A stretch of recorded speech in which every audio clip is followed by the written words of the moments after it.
MZTV.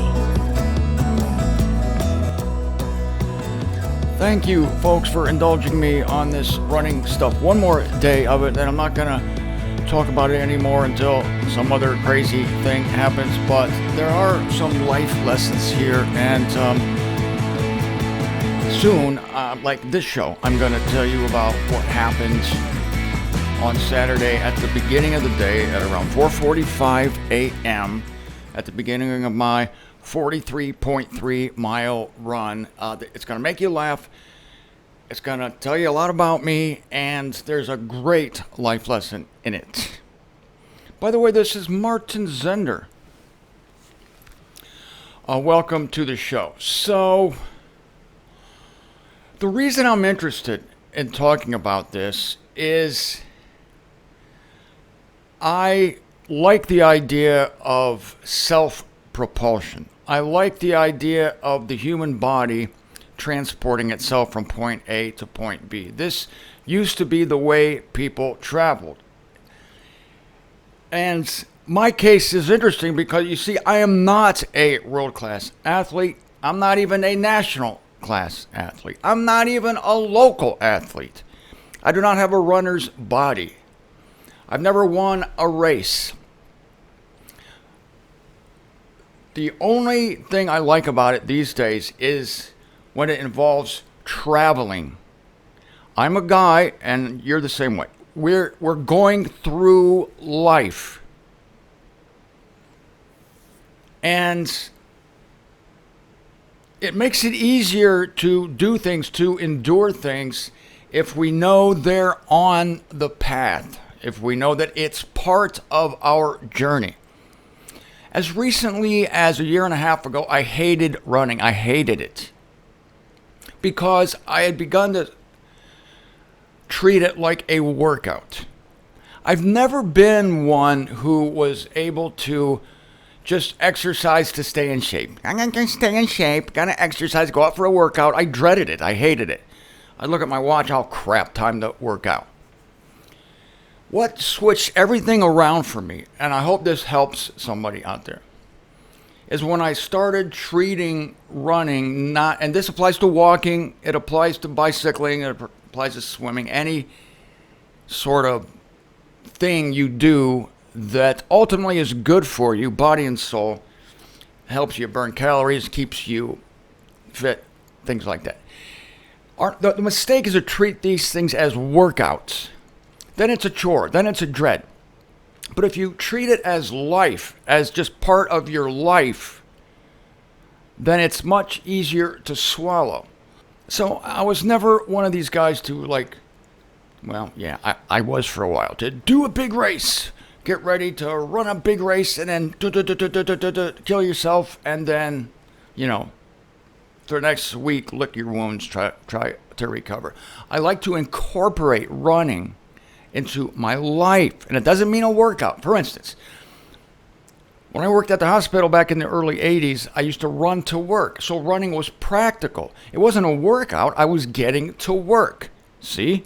And so I would just put on a backpack with my hospital clothes, trot down the road at 6 a.m., get to the hospital, and then trot back. And I got 6 miles a day in by accident. By accident. Not even trying to run 6 miles a day. It was part of my life, you see. And if you look at ancient cultures, let's just talk now about the Bible days, people in that culture. But anybody during the early centuries, up until, mid-1800s, people walked. They walked. And let me ask you this. I picture Jesus and his disciples, say, walking from Nazareth to Jerusalem, and they're heading for the feast. And they walked everywhere, so it was just a natural part of their day. Grandma walked. The average biblical day's journey, I researched this, of course, was 24 miles. Anytime people went anywhere, it was normal. It was expected. It was like no big deal to walk 24 miles per day. Grandma could walk 24 miles a day. Nobody went around saying, hey, guess what I did? I walked 24 miles today. It's like, yeah, so did my great-grandmother, so it's not a big deal. See, that's where I am. But it is a big deal because of the life lesson. It is a big deal because of how much I hated this just a year and a half ago. And it is a big deal what the human body can do when you don't put this performance template over it. You don't put a filter of, let's get this done, get her done over it. And you're just living, you're just breathing, you're just moving through life. Now, back to Jesus and the disciples heading to Jerusalem for Passover from Nazareth. So let me ask you this. What did they do when they were in a hurry? Well, if they were in a hurry, they trotted. They would walk fast, and then if they were really in a hurry, Peter looked at his watch. Holy crap. We got to get there, boys. They would trot. And since they weren't worried about their Facebook pages or how many likes they had on their YouTube channel or if they got any texts, they thought about their bodies. They thought about how to run properly. But I take that all back because since they weren't wearing Nike shoes or New Balance or Asics or Reeboks or all these uber padded psychedelic crazy shoes, they naturally did things the right way. I've talked about that a lot because I'm really interested in the natural way that the body works. So it was not unusual to see them trotting down the road. So again, what inspired me is to think of running not as a workout, but as an adventure. I wasn't going out for a workout. I was going out to see what was going to happen as I let my body go through the neighborhood.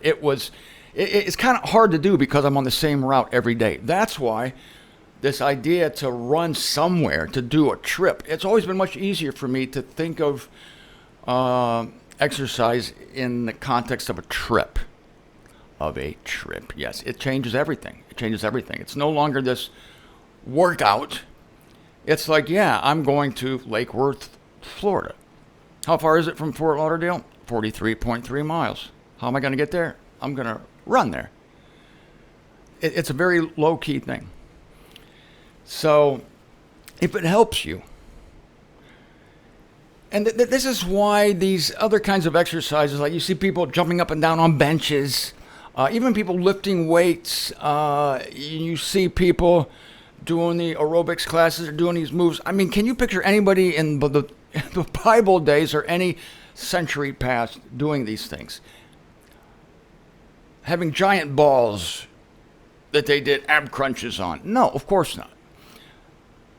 Because living was enough to keep you fit. You had to build stuff, you had to move stuff, you had to plant stuff. You went from point A to point B under your own power, and so you didn't give a second thought to, gee, I got to get a workout in or I'm going to die of heart disease or something like that. So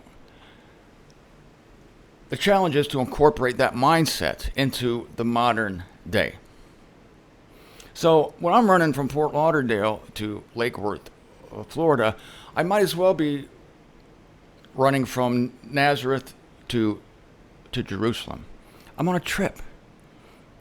Let me tell you about one breakthrough. This will help you, I think. And then I'm going to tell you my story. And you're going to laugh. And you're going to say, yeah, that's Zender, but you're going to get the life story. When I started thinking of running as part of my life and not a workout, I mean, this was my resurgence. I'd gone a long time. I used to run a lot. And then I didn't run at all. So I was starting up again. This was maybe 6, 7, 8 months ago. And I'm heading north from my house, and after a half mile, I'm exhausted. I'm like, God, this sucks. Why am I even doing this? A half mile. And then I realized, wait a minute, if you're tired, what do you do in life when you're tired? You sit down. But part of my training was telling me, you don't sit down when you're on a 8-mile run, or you're trying to accomplish an 8-mile run or a 5-mile run or a 6-mile walk, whatever you do. You don't sit down. You have a certain standard you have to keep, and if somebody sees you, sloughing off or taking it easy, then no, that is all out the window. When you're tired, you stop. So after only 10 minutes of being on my workout, which was not a workout anymore, I just sat down on this. I just sat down right just off the sidewalk. I just sat down. And this revelation washed over me. This is life. When you're tired, you stop. And then after 5 minutes, I got back up. I was refreshed, and I ran for a little bit more. Maybe I went another. I did. This is exactly what happened. I went another mile. And I was tired again. Instead of condemning myself, I just said, I'm going to sit down again. It doesn't matter. If it takes me 4 hours to do this 8 miles, so be it. Who cares? At the bottom of the bridge, I stopped at the Speedway station, and I got a Snickers bar. And I was just do. I was living my life. It's part of my day. It's a beautiful thing. I'm telling you, it's breakthrough stuff because you're no longer doing workouts. Walking is a great exercise. Anybody out there, I encourage you, just get out and walk. Body mechanics is everything. If you want to know about the body mechanics, that changed everything also for me. I don't work anymore at it. Yeah. Oh, I just love this topic so much, but a lot of you are going, okay, Zender, enough, and then I get back to the scriptures. Oh, a great thing happened today on my morning run. I'm going to show you. I found this. I saw this thing on the sidewalk, and it was a turtle, but it wasn't a real turtle. It was a toy turtle. It was very small, and as I was going past, I tried to kick it. I don't know why. I love turtles. I have nothing against turtles. I just wanted to kick this turtle just to see how far it would go. I tried to kick it, and I missed. Yeah, I missed the turtle. This isn't the story. So I missed the turtle, but I took 3 more steps, and something about how that thing looked reminded me of maybe something I had when I was a kid. I said, oh my gosh, I need to have that thing. If that's what I think it is, I got to have it. So I turned around, went back, and sure enough, I picked it up, and it was like this spongy, rubbery thing, and it was a turtle, and it was spongy, and it was rubbery, and it made me so happy, but it was dirty. Here's a picture of it. Here's a picture of the thing. I took this picture of it on one of my breaks. Look at this thing. And I brought it home, and I cleaned it. I'm going to show it to you now. I named him Carl, and I'm so happy with this thing. It was so beautiful to find this on my run. This is him now. Look at this. I cleaned him up. There he is. Beautiful. He's got a little turtle. Look at it. He's got the whole turtle shell thing going on. Can you see that? Can't really see it with the lighting. But look at his eyes. He's kind of happy. He's kind of happy. And look at this thing. You can do this with his head. Watch. It's Carl. And I'm going to put him in a prominent place here in my cottage. Makes me very happy. So that's that. Thank you for indulging me on this. Okay. Saturday morning, 4:20 a.m. The night before the run, I was hanging out with Catherine and Manfred, and they said, well, what route are you going to take up to Lake Worth? I said, I'm going to take US 1, just the whole way. I'm just going to take US 1, Federal Highway, which goes from, US 1 goes from Key West to Bangor, Maine. I said, the reason I'm going to do that is because how can I get lost? You can't get lost. Yeah, right. That was like the person who said God himself couldn't sink this ship. Speaking of the Titanic. So you saw the photo yesterday of me starting. It was dark. Yeah, there it is again. Okay. I'm trotting down 17th Street, enjoying the morning. It's quiet, Saturday, not many people out. I get to Federal Highway, which is only a half mile away. I turn left on US 1. Here we go. I'm trotting along, and then, of course, I get to the tunnel. And there's a tunnel that goes under the New River. New isn't an adjective here. It's a proper name. It's the name of the river, the New River. It goes through Fort Lauderdale. So I've driven under the New River in this tunnel many times, but I'm thinking to myself, well, I can't run through this tunnel. I'm not allowed to run through this tunnel. I've never seen anybody running through this tunnel. So there's a little side road to my left, and I'm thinking, well, I'm just going to go down this little side road, and I've never noticed it, but there must be some kind of footbridge or something over the New River. So off I go, and it's a dead end. There's a railing there. I'm thinking, what the heck? So I come back out, and I cross one to go to the other side, and I notice there's another road. And I've seen this many times as I've driven past. There's another road, and in my mind, it said this way to Las Olas. It's like it's an alternate route. You don't have to take the bridge. You can take this alternate route. So I take this alternate route, and I'm trotting away, and it's another dead end.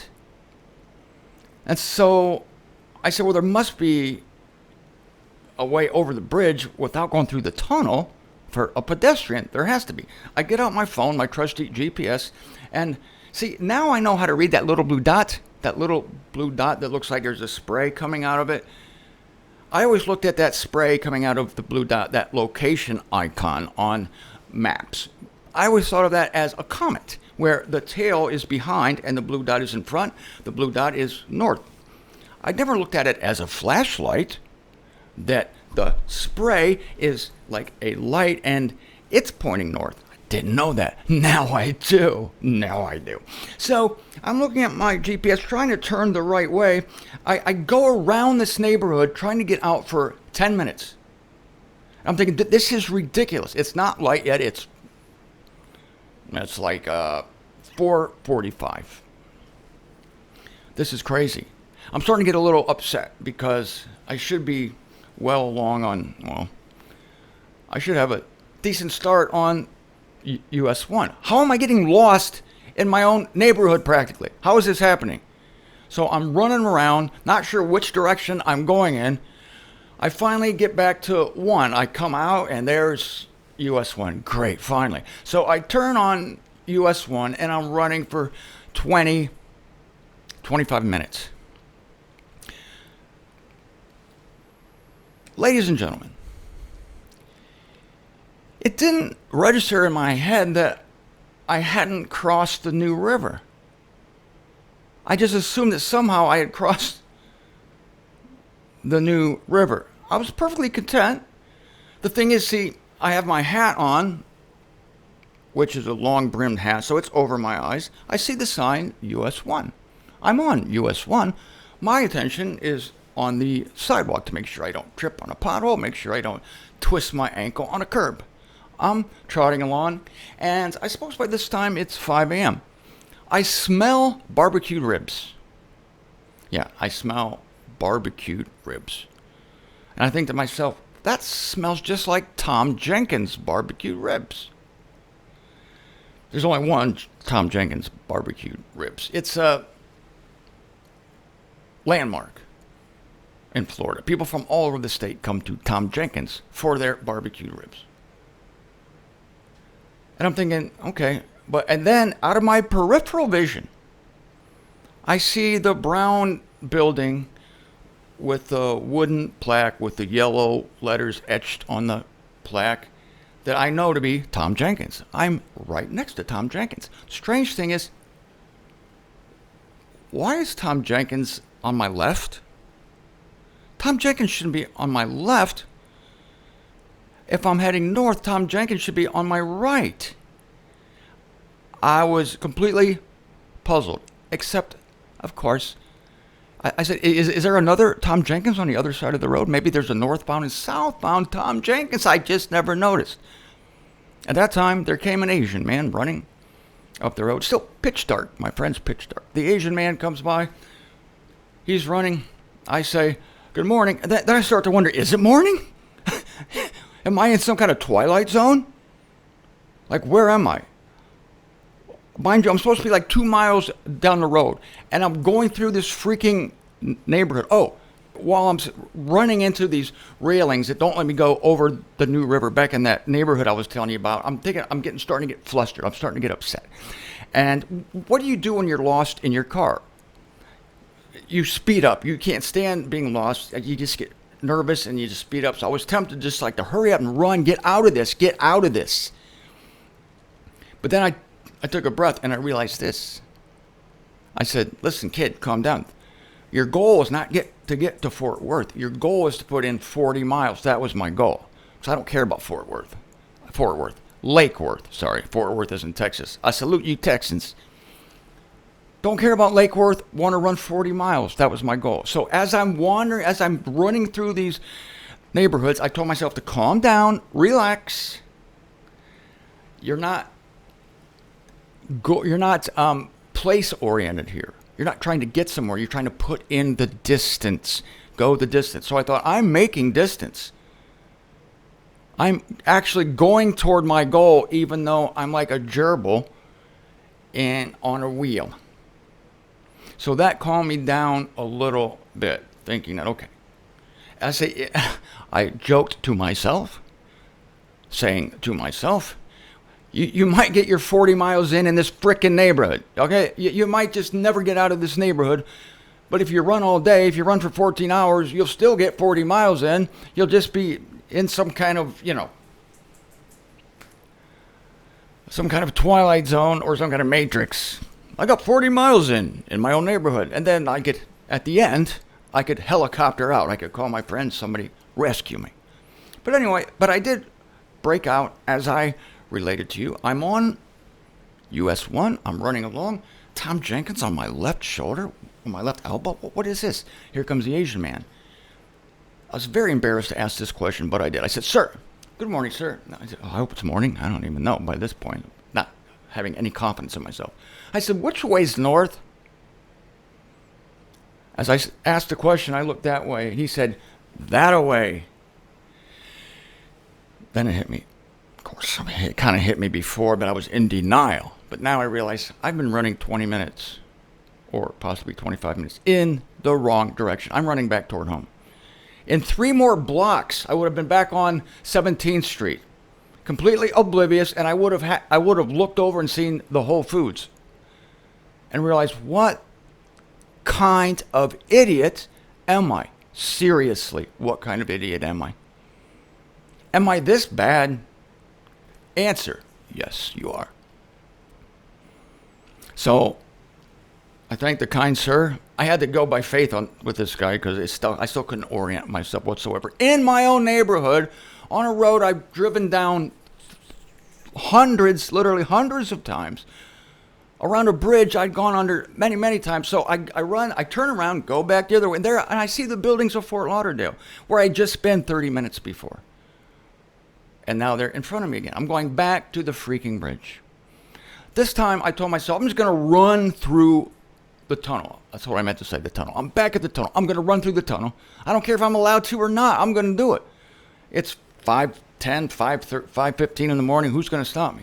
I'm just going to sprint through it, whatever. So I decided I'm going to run through the tunnel in the southbound side, because I like going facing the traffic, so I can see what's going to kill me. See, that's the idea. As I get there, I see a sign.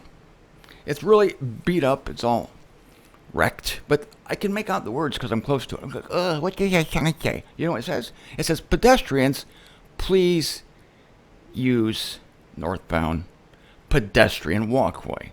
Pedestrian sidewalk? I cross one again, which I had done 40 minutes earlier. And then I saw the sign, pedestrian walkway. And there's this beautiful little sidewalk that I'm sure I've seen 100 times, but never registered, obviously, with a nice little railing, nice generous sidewalk. And what I had missed the first time I got boxed out at the river, what I had missed on that northbound side before was a sign that said, perched at the front of the little road going off to the right. It said, no outlet. Ooh, that would have been helpful information for the little runner. No outlet. So, trot down the little sidewalk under the tunnel, come up, and I'm on US 1 heading north. Boy, oh boy, did I ever look. I didn't trust myself the rest of the run. Did not trust myself. I'm always looking to see US 1 north, US 1 north. Not long after that, I was still not dawn yet. I went into a 7-Eleven, and before I went into the 7-Eleven, I looked and I saw a PNC Bank just right to the north of the 7-Eleven. And I'm telling myself as I go into the 7-Eleven, make sure you run past the PNC Bank, run past the PNC Bank, run past the PNC Bank. Must see PNC Bank on way out of 7-Eleven. And I did that the rest of the way. I'm one of those guys who at airports, when I walk into the restroom, when I come out of the restroom, I guarantee you I will walk the wrong way. I will walk away from my gate. My instinct is always wrong. So I really should have learned this a long time ago. Just whatever your instinct is, go the other way. So, ladies and gentlemen, I think the lesson here, just ask Carl. He has learned this right along with me. Just ask Carl. Just ask Carl. The lesson is that we're on a path, we're on a journey that God has laid out for us. Even when you feel like you're marking time, even when you feel like you're not doing anything, even though you feel like your life has gone through this huge detour, it's all part of it. It's all part of the life that God mapped out for you before the eons. You see, when we keep from being goal-oriented, like over-obsessively, I got to get there, I got to get there. See, I've come full circle. The old way I used to run, like gotta get there, gotta have this big goal. And I changed from that to like, this is part of my life, this is part of living. Then, so many possibilities open up. And one of the possibilities is peace. Because you're not in a hurry anymore. You're not fretting because you're not where you think you're supposed to be. You rest in this truth that God knows exactly this path and that you're making progress. Even when I was not knowing where I was moving, I was logging distance. I'm logging distance every day. You're logging distance. You're going the distance. You're patiently awaiting the return of Christ and the change of your body. And you do look forward to it. It is out there. But it's not out there in so obviously apparent, so in a visible way that will make you just not enjoy where you are. And it won't cause you to be so blind to your surroundings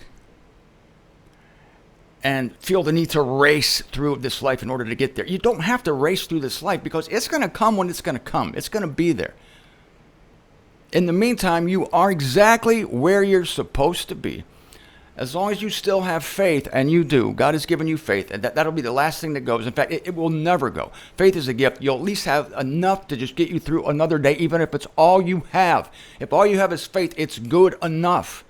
And that faith will tell you, and I'm telling you today, that faith tells you that wherever you are is where you're supposed to be. You're making progress because you're still believing God in spite of your circumstances. So whether you're in the hospital, whether you're sick, whether you're going through a divorce, you're going through any other terrible trial, you feel like you're a failure in life, you haven't done what you wanted to do, you've set out to accomplish so many goals, but you haven't, and you're just going around in circles, you're on the gerbil wheel. No, you're not. You're still going through. You're still walking out that life, and you can't help but do it. You're still walking out that life that God set out for you from before the disruption of the world. Yes. And we are unwise, weak, ignoble, and stupid. We can't see past the brims on our hats. But God can see it. He has the aerial view. He knows exactly where we are. He's the ultimate GPS. And since He knows where you are, you don't have to know exactly where you are, but you keep believing God, and He will bring us out of this quagmire that we call Eon 3. He will bring us to the goal of glory, and the goal of a place for the eons with Christ at the right hand of God.